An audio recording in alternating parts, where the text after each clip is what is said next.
we're going to have some real fun now. I give out a lot of information, educate the community, but there's always time for fun. I'd like to welcome Skye Dee Miles. Welcome back, Skye. Hi, Miss Lillian. How are you? You are adorable. Thank you so much Thank for coming to visit with me. Thank you for having me back. I was back. Are we back? Yeah, we're back. We're back. We're back. We won't mention why we back, but we back, right? Yeah, we're back. Ego got me back. Okay, but that's it. That's because she messed up. Right. But we love her. We love her. I'm not going to tell anybody. No. I'm not going to tell the Las Vegas community. She's on it. She's over there going, oh. You know what? I'm happy that we now are doing this because your growth and what has happened to you since the last interview. I know. It's just been a few months. I'm excited. Thank you. I'm excited.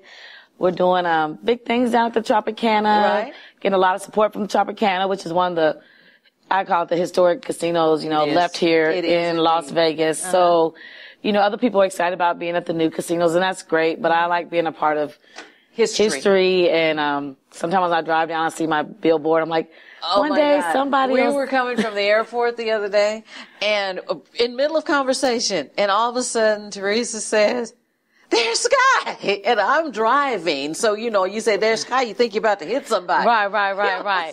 Them big boobs. There's a lot of boobs in that shot, but, but yeah, no, it's like, sometimes I'm like, wow, like I'm at the Tropicana, like it's still a big thing and a big deal. I think we've become complacent. Yeah, definitely a blessing. A blessing to be a female artist. You've got a couple of things going on Thursday through Saturday. I'm at the Tropicana, 9:30 to 2. Uh-huh. But on Fridays and Saturdays, we do a special show called Tropicana Nights in the Boom Boom Room. So we do like a tribute to the blues. I have vignettes with dancers, special dance numbers. I have guest singers. I've had like Ken Young there, Jason Allen. Right. Michelle Johnson, local celebrities. They're all local. Have fun. Come and sing. Celebrate birthdays. Yes, we had Teresa's birthday there, her big 5-0. We're just picking on her. Right. But it's just like a great time. It's like a production/party. We want people to come and feel like they can watch a show. Right. Shows are $100, a lot of money, now to go sit down. But you do that, and it's not $100. It's free, actually. You got the showgirls. I got the showgirls. You got your little dancers. I got my shimmy. I got my boys in the band. I got costume changes, hair changes, lash changes. I have no lashes on the day, but it's a free show. I tell everybody, I'm not free, but the show is free. Right. And all you gotta do is plan on coming and having a great time. Great drink specials. Great customer service. It's just the girls are really nice. A night out. It's just a night out that you can say your family, hey, let's go down here. You can see a show. All right. You can dance and do all of it. You play great dance music. Oh, thank you. And even the night I came, they had the guest singers. I mean, everybody's so upbeat and happy, and I just can't get over your showgirl outfit though. Oh, okay. I think when I posted that, no. What do you mean? I'm gonna post it again. What do you mean? I think it's cute as a button. Thank you. Well, it's like I make fun, but not making fun at. It's like, who doesn't want to be a showgirl? But I'll never be tall. I'll never be tall enough. I'll never be thin enough. But I am who I am, and I'm confident in who I am.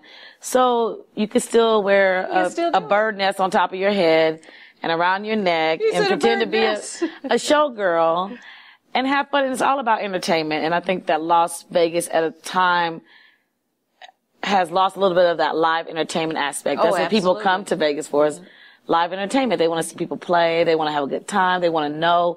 You want to know who the people are in the band. You don't want to feel like, oh, who is that over there? You want to feel, that's what music is supposed to be about, is interaction. Not about me singing and then go to the dressing room and I don't even know who the customers are. Because that's what you do, is come out, oh, so-and-so from somewhere, and so-and-so, oh, you're celebrating an anniversary. Right. People want memories. They don't want a moment. It's not about a moment. And boy, do you give them some memories. Oh boy, wedding parties. So. Wedding parties, birthdays, anniversaries. So, yeah, we want to make it and that's one thing the Tropicana wanted. They wanted people to have an experience. We knew people would come in, younger people, you want to get drunk. You don't want to forget everything that you in Las Vegas. Or you want to spend $100 and know, like, oh yeah, it was a good show. But when you can go somewhere and somebody remembered your name or gives you a kiss or gives you a little dance, or the girls are talking to you and they remember you when you come back next year, That's what we want. We want people to say, oh, let's go to Tropicana because we know we're going to have an experience. You know, and a memory. So. Right. Well, I think that that's exactly what you give because I love the costume changes. I love the enthusiasm. The music is upbeat. The personal touch that you give to people, it's wonderful. I appreciate it. I thank you. What can we expect from the future? More boom boom. More boom. More boom boom. More costumes. Hopefully, you know, I mean, my goal is to go into a showroom like everybody, but I'm thankful for where I am. I believe in being your best wherever you are, whether it's, you know, if I was singing on the sidewalk, which I'm not, but if I was there, I would do the best I was doing there. I have a stage. I have a great band. I have great dancers. Your dancers are such an addition to They are, you know, and I like to add things that I can't do. Like I would love to I know how to dance, but I'm not a professional dancer, and I believe that it all has its place in giving people a full night of entertainment, you know. I'm going to let you look into that camera right there and tell our people who are watching, because since we're on the internet, we're international. Oh, wow. Hello, world. Hello, world. Hello, world. Come to the Boom Boom. Come down to Tropicana Lounge and Casino here in Las Vegas at the Tropicana Nights Boom Boom Room with Skye 5 and Skye Dee Miles. You're going to have a great time. All music for all people, all night long. I love that. All music for all people, all night long. We have been talking to Skye Dee Miles, who has a fabulous show, or shows, we should say, at the Tropicana Hotel. And she's a great entertainer, wonderful dancers, and her band is outstanding. Yes, they are. We thank you so much for getting up and taking the time to come out and talk I know. I was asleep. This is too early. And it's in the PM. It's too early in the PM. Skye Dee Miles at the Tropicana Hotel. Don't miss it. Give them a call to find out what time it is. But I can tell you it's Thursday through Saturday, 9:30 till 2 a.m. in the morning, 9:30 p.m. to 2 a.m. And then Tropicana Night Show, where the Boom Boom Room is. Boom Boom happens. Is Friday and Saturday nights beginning at 9:30. And it is quite a show. Don't miss it. Handbags for Homes. It is a fundraiser for NHSSN on May the 10th at 12 noon. So bring your gently used purse, or maybe you have one that is brand new and you just haven't used it. It will help someone in a program in NHSSN. There will also be silent auctions and other prizes. That's May the 10th at the Elks Lodge. The Lillian McMorris Show is produced by Tego and Associates Productions. Full service productions, corporate videos, websites, commercials, multi-camera shoots, either in our studio or on location. That's Tego and Associates Productions. Give us a call at 702-509-7728. I would like to introduce you to a writer. This is an author that I met in a women's group, and just listening to her speak and listening to her story, it just drew me to keep in touch with her. Please welcome Souraya Christine. Welcome, Souraya. Thank you. Thank you for having me. Thank you so much for coming. I appreciate you being here. And your book, When is Strong Strong Enough? How to Push Through the Pain. And that face alone just says the whole thing. Like, this was, can we say painful to write, but healing in the end? Extremely on both ends. Okay. It was. Why did you do it? Let's start from the beginning. Thought pattern of why am I writing this book and putting my life's challenges, tragedies, etc. out there? Well, initially the book started as sort of a journal. Okay. I wanted to learn how to heal. I had figured out that I'd been dealing with too much pain, and I wanted to understand exactly where the pain was coming from. Okay. So I started just, as I remembered tidbits, I would put them in my computer. Okay. As I remembered a little bit more, I'd put it in my computer. So it actually took me many years to get through that. It was never meant to actually be a book to come out.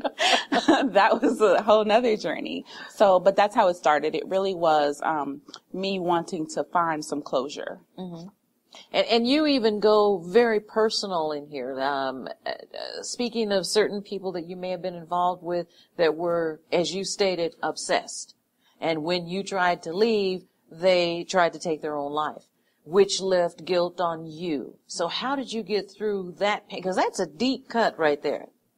Yeah, and that was my very first boyfriend, the first relationship, so to speak, that I ever knew. I was about 14 years old, and, you know, I was so in love with this guy, and, but he had gotten way too close. And at that time in my life, that was something that I couldn't handle even. I wasn't ready for anybody to be too close to me. And so when he, tried to take his life, when I wanted to dissolve the relationship, initially it wasn't so hard. It was just another one of those things that happened in my life. Oh, well, it wasn't until later and I started to actually uncover the layers and start to deal with things that it started to bother me. Okay. That's when the guilt came more so even. And I was and a lot of times in your book you mentioned drained. You became emotionally and mentally drained. Yes. The problem started early in my life when I was like 5. I've been dealing with stress and trauma since as far back as I can remember, age 5. So yes, by the time I became a teenager, I was just... You already had layers. Yes. So putting it down, as you said, it started out as a journal and actually bringing it out, being able to reread it and think it and hear it made it real. Yes. So then how did you get through the healing process of the real hurt? Well, that actually took God, to be honest, a lot of prayer. I've been very worldly. I really wasn't in church, even though I grew up in church. But I decided that something needed to change. I wasn't really sure what it was, but I figured that I could possibly find it in church. So I was actually in my car and I was on my way to another church. Somehow I ended up at a completely different church, which is exactly what I needed at the time. And as soon as the choir started the first song, I fell to the floor. Like it was just an instant. I don't even know what happened. And from that moment forward, it was just a release. I learned being there how to go through the process of forgiveness. Did they have counseling for you? I did not go through any counseling, actually. I still haven't to this day. But not real counseling, but just in listening to the word and reading the Bible and hearing the songs helped a lot, to be honest. It was just a lot of times when we hear the lyrics, it brings back memories. And memories, it is what hurts. Because we try to suppress those memories. And I got good at that. I got very good at suppressing. That was my strong point. So I can see how the choir or how listening to songs can bring it out. Because you're so busy listening and being in the music, not realizing that lyric is hitting home. And then all of a sudden it's there and you're going, okay, how do I deal with this? I think just really learning how to go through the process of forgiveness is what helped me the most. The pastor at that particular church said one sentence that completely changed my life. And he said that living in unforgiveness is like drinking poison and expecting the other person to die. And because the heaviness and the weight of it is on us. And that hit me harder than a ton of bricks. Wow. And so that's what pushed me forward. I am going to suggest that, especially young ladies, there's so much of personal stories that can help everyone in this book. It's not just you, and you know that by now. You know that you've got people who have gone through the same thing as you. And they're afraid to talk about it. You talked about it, which brings it surfacely, and then you start to heal. And I thank you for that. Thank you. We've been talking to Souraya Christine, and you can get her book, When is Strong, Strong Enough? How to Push Through the Pain. You can go to her website and find out more about the story, about her story. When is Strong, Strong Enough? And How to Push Through the Pain. Travel through the mind of Souraya Christine, one page at a time. And that's on SourayaChristine.com. Thank you so much for visiting with us. Thank you for opening up and sharing your story. I appreciate you. Thank you very much for having me. Thank you. I'm Lillian McMorris. We're going to be right back, and we've got another exciting guest. We're going to talk about a community resource right here in our community. The Lillian McMorris Show is brought to you in part by Louisiana Gumbo and More, located on West Charleston. The best gumbo, fried catfish, salads, and don't forget the po' boys. That's Louisiana Gumbo and More on West Charleston. Your resource at HB. That is your resource at Hollywood Bound. We are growing by leaps and bounds, and we have office space, meeting space, production, technology, all of the things that you need for your office. If you need to rent an office for a day, a week, or a month, give me a call or email me. info@yourresourcehb.com. We will help you with a full-service office. And welcome back. As I forestated, we're going to talk about a resource right here in our community, the Latin Chamber of Commerce. It's been around for a long time. I have watched the growth from a little bitty building downtown that looked like apartment buildings to an absolutely beautiful building. It's still in the downtown area, plus as a foundation building to go along with that. We're going to learn a little bit more and talk to our president CEO, Mr. Otto Merida. Welcome, Otto. It's a pleasure to be here with you. I haven't seen you in so long. Yes, a long time. It's You've so been busy. wonderful I've been busy. Yes, you have. So it's time to get together again. Yes. Absolutely. Yes. But you have been doing this in the Hispanic community and been involved with the Latin Chamber since 1978. I mean, correct. that is a long time. Yes, as a volunteer, and then eventually as a board member, Right. And then paid staff. Yes. Because I remember, I think when I was on the board of directors, you were part of the staff. Yes. Yes, and then you moved on up and became the executive director, now That's president, correct. CEO. I mean, you've just came up through the ranks. It's been a long time. What keeps you there? You know, I think I see so many needs that we have in the community, the Hispanic community, especially. I have always been excited about the fact that and it's part of our mission. How can we help, especially minority business, especially Hispanic business, get involved in business and so be able to progress and be successful? That's the only way that we can create wealth.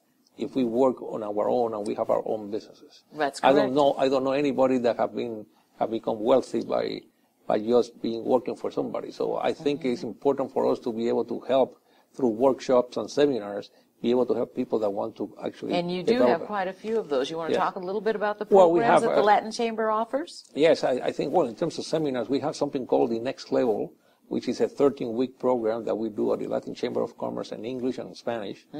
And this is something that is also in conjunction by the support of the Reno University, Okay. of UNR? Reno, UNR. Okay. And this is something that we have been doing now for a number of years, and it's basically is a whole course of individuals that either want to start a business or are in business, and what they do is they go through marketing, finance, business plans. They do the whole thing, in order to make to develop more strength on the things that you have to do in order to be a successful business. Right. At the same time, we do all kinds of seminars on energy, on sustainable energy. We do also seminars on how to do wills, for example. Right.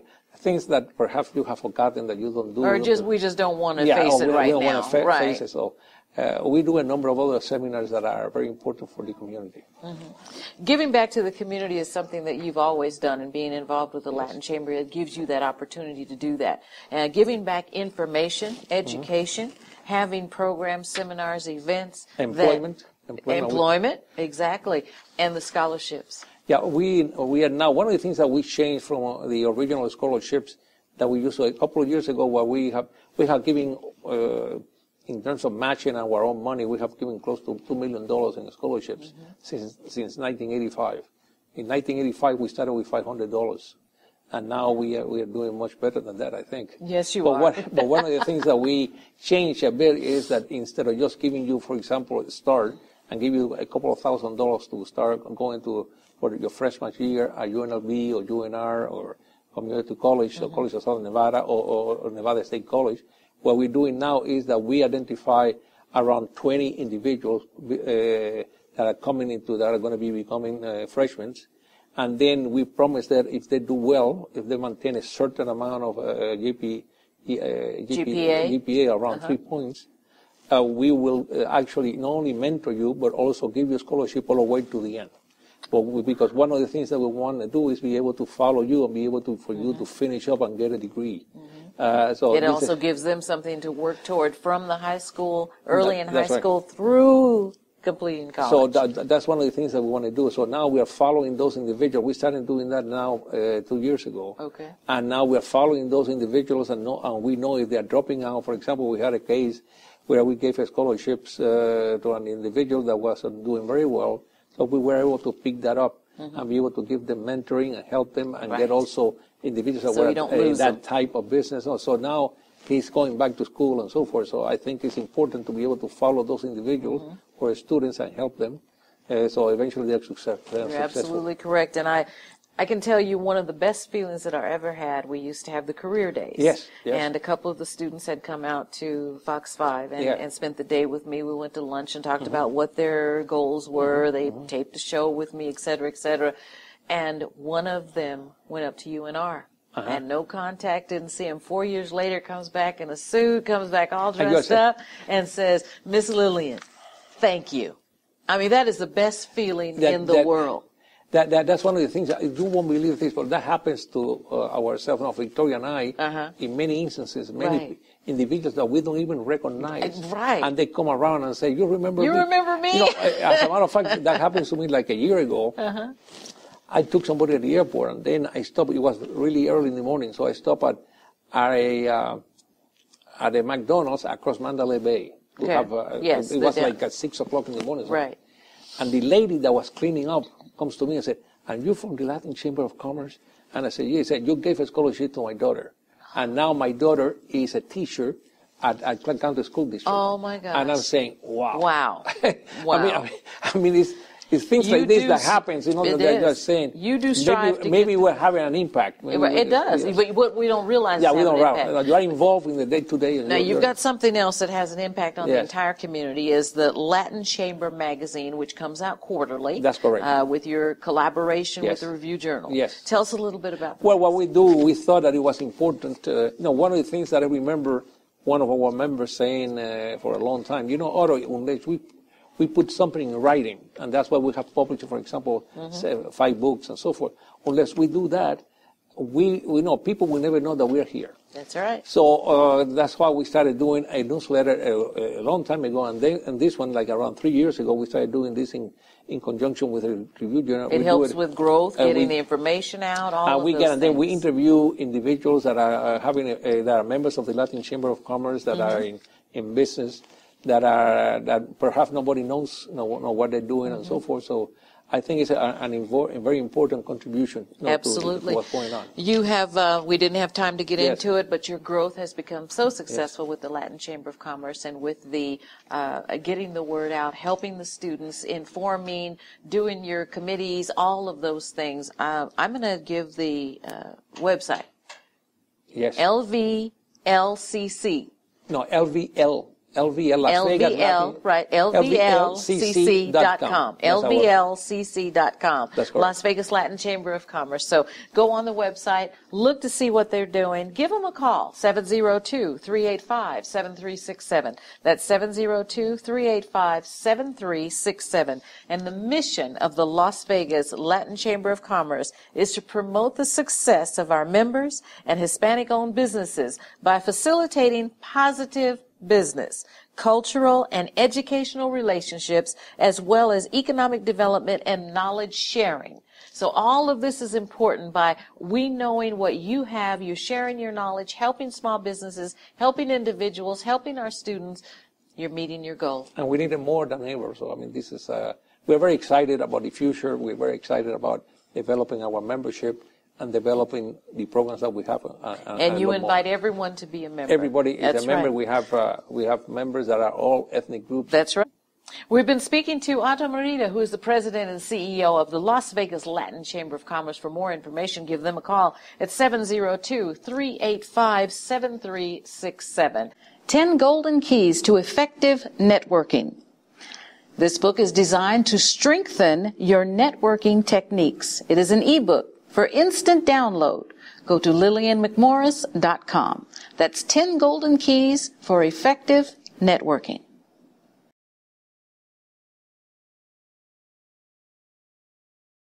And the topic is bullying. And why?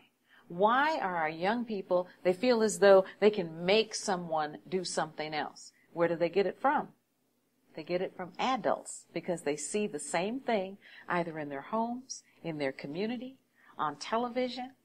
Bullying seems to be the thing to do, but in all actuality, it's not.